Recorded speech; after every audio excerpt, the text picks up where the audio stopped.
New figures show the Clare Local Development Company oversaw more than €7.3 million in programme investment across Clare last year, supporting a wide range of initiatives from community facilities and rural tourism projects to training, employment schemes and social inclusion supports. And I'm joined now in studio by the CLDC CEO, lots of letters there and acronyms, Doirin Grain. Doirin, good morning to you. Thanks very much for coming in. Good morning, Alan. And you haven't come alone, because from your social inclusion and community activation programme team, we're joined by Hannah Griffey as well. Hannah, good morning to you. Morning, Alan.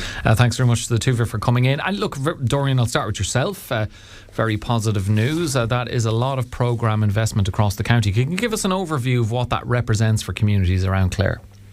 Yeah, well, I think probably a lot of people in the county know Leader, our Leader programme, and so there's a good bit of funding from Leader has been invested into the county in the last year, and we've had quite a lot of projects approved. So everything from tourism projects to community projects and things that I suppose we're looking at, traditional things like wool, the potential for how we can use wool in the future, Curragh building, stone wall building. So there's lots of sort of traditional skills, environmental projects, community projects, tourism, social enterprises like the Design Bank in Milltown Malbay, which some of you will have seen. It's been a great new project. We've had quite a few creators who have availed of the bank on the show, and it sounds like a great spot. Yes, it is, and it's a really good example of how people coming together as social enterprise is really taking off in Clare and around the country. So that's a project we're really proud of. And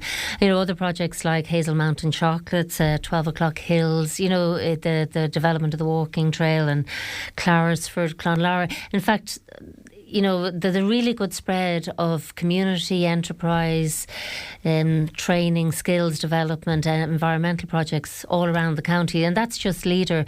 I mean, the other programme, I suppose, that's a really big programme in CLDC is the social inclusion programme. Hannah's going to talk a little bit about one thing we're doing there, but that crosses a huge amount of areas of need, social inclusion need with community groups and people who need support, to find employment, to develop their skills, and so there's a huge amount of inclusion work done there as well, and we do a lot of employment support. So we've up to 600 people last year supported who are long-term unemployed, who get an ongoing service helping them to get ready for employment and hopefully to find a job. And we help people to find a job as well and to stay in those jobs, when they get in there, because that can be a challenge as well. So we're doing a lot around sustainable energy communities, work with helping to establish a traveller organisation in Clare that represents travellers and I suppose that empowers and builds their capacity to, look after their own needs, but also to work with other organisations in the county to improve the situation for travellers and local communities as well. Okay, so you're saying it's pretty quiet on the CLDC front. Is that what you're telling us? That's only about half of it. That's only about half of it. Okay, so it sounds like there's very little in the county you're not trying to better or get or be involved with. And Hannah, Doirin did mention, you're involved at the SciCap side of things, and a big part of the programme is tackling social exclusion.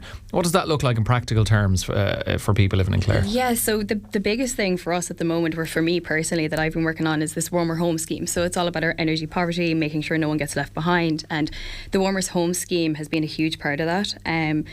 So it's a fully funded initiative by the SEAI. It supports eligible homeowners to improve their home energy efficiency and then making homes warmer, healthier and more affordable to run. It's really important that supports like this, and we've been helping people apply for it, reach people who need them the most, and particularly, like I said, those at risk of energy poverty. And I guess just on that, when I think of people who need help applying, I think of older people and the method through which they apply. Is it all online, and do digital applications cause any issues, potential issues for them? Absolutely, and that's kind of why we've been helping so much. So we're not just promoting the scheme, we're supporting people through that application process, because we do know that there's real barriers there for some people, especially like you say with the digital applications. So that hands-on support that the SciCap team are helping with is key to it.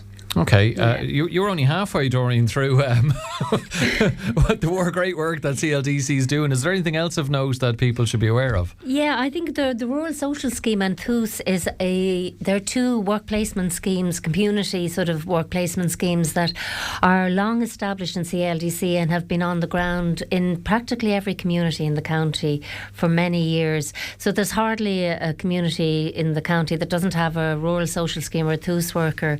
And those people are doing great work on the ground, helping with tidy towns, sports facilities, GA clubs, a lot of those sort of community organisations or groups on the ground that we know of in the community halls, the graveyards, all of those sort of things, that work is quietly done, but consistently they're helping communities to keep on top, because volunteers are very stretched, as you know. Yeah, and like, I mean, I'm just thinking about that and the difference that would make in local communities, the infrastructure, be it trails, youth facilities, community centres, and what that kind of investment can mean for rural towns and villages, because we talk quite a lot on the show about issues of population and facilities and services in rural areas, and how a lack of them can lead to depopulation. So being able to bring some of these up to standard can only be a positive thing in helping a rural community to thrive and continue. Yeah, and I think, a lot of community groups have done fantastic work over the last number of years, and there's been a lot of public funding to build and set up community facilities and community centres and halls, and we've seen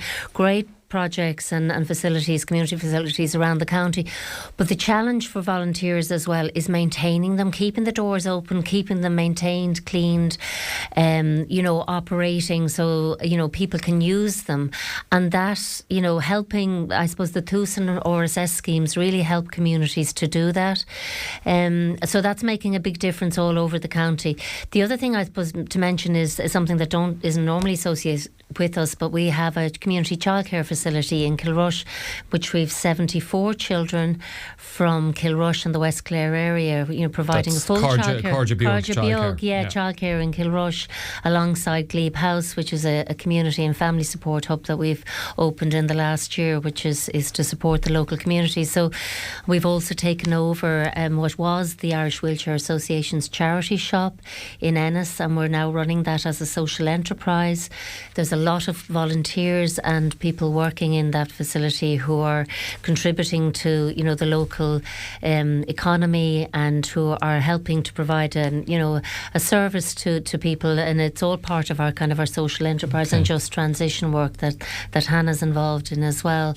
So there's quite a lot of things there that I suppose the trails as well, and I suppose many people would associate it with the Clissamoher Trail, which now the Clare County Council have taken over, but there's all the rest of the trails in the county that we manage, including the Burren Way, which is a huge trail, and we're constantly developing and maintaining that as well alongside the landowners. So tons and tons happening. I think for anyone who mightn't be fully aware just how crucial the CLDC is, this is certainly shedding some light on that, Doirin. And you were telling us, Hannah, earlier on about the SEAI fully funded Warmer Home Scheme. Tell us a bit about the community attic insulation project that's starting here in Ennis. Yeah, so we partnered with Ennis Environmental Action, who are a sustainable energy community under the SEC programme that Doirin mentioned. So they are taking that kind of to the next level, and we realised that through the programme of rolling out this kind of help and support for the Warmer Home Scheme, that some people were falling in between two chairs. So if you weren't entitled to the Warmer Home Scheme, but you also didn't have the funds or the savings to get anything else of the grants, they're quite expensive. It's a big investment in your home, but it's so worth it. But sometimes people just aren't there, they can't do it. So this new project is going to go out to certain areas in Ennis and insulate their attics. So CLDC are going to be covering the kind of helping with the applications, going out to the homes, the contractors, applying for the grants themselves. So the people just need to apply once that's out in the community, and then everything will kind of be done for them. Okay, and in terms of applying, how can people do so? So at the moment, it's not launched yet, so it'll be in April, slowly but surely. But people will be going out from Ennis Environmental Action Group, knocking on doors in certain areas, trying to see. And if people are eligible for the warmer homes, they'll help them with that. But those who fall in between that gap, they'll help them and they'll be invited then to apply. Okay, be very beneficial for Yeah. them. We just have 30 seconds left, Doirin. Do you want to tell people about any key priorities that CLDC has for this year in terms of supporting communities that perhaps you haven't mentioned? Yeah, well, I think we've covered so many different things over the years, and we're looking at new things. And one of the things we're doing in SciCap is, you know, things like community gardens and doing more sort of work out. We have a hub in Kilkee as well, so opening up the facilities and resources. And we're also looking at developing a site for a community park in Kilrush, which we hope to be developing or announcing later in the next few months. Okay. And that will be a big initiative for CLDC, working with Clare County Council and others in Kilrush area to develop a new community facility in Kilrush. Okay, brilliant stuff, and all extremely positive. Doirin Graham and Hannah Griffey, thank you very much to both of you, and you and your colleagues keep up the great work. That's all I can say. Thank you. And thanks for popping into studio to have a chat with me on Morning Focus.